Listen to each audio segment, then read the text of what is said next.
श्री गुरुदेव दत्त. आम्ही गेलोत मुंबईला. हा माझा 2 दिवसाचा ब्लॉग आहे. मी काय 2 दिवस झाले ब्लॉग शूट केला नाही, कारण की मला कामासाठी मुंबईला जायचं होतं. म्हणजे कुठलं काम होतं ते गेल्यावर सांगाल.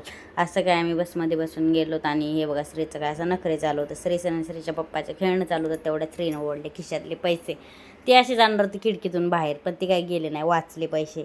म्हणून ठीक आहे ना बाबा. श्रीचे पप्पा मला सांगत बसले होते, बघ ना कसे पैसे टाकले म्हणून.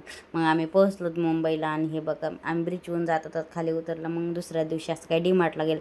खरं तर आम्ही गेलो डीमार्टला जात होतो. श्री बाळ दाखवत आणि हे बघा तिला भेटण्यासाठी गेलो होतो. मग डीमार्टला जाण्यासाठी गेलो होतो, थोडा लुक केला आणि निघालं डीमार्टला. हे बघा सानिका, मी आणि माझ्या श्री जाते. तर हे असे आमचे पाहुणे होते, त्यांच्या रिक्षामध्ये आम्ही जात होतो. पाहुणे डीमार्टला आला तर श्रीची अशी काय मजा झाली होती बघा. त्याला खूप आवडते ट्रॉलीमध्ये बसायला. अशी काय थोडी शॉपिंग केली, थोडी ट्रॉलीमध्ये बसायला.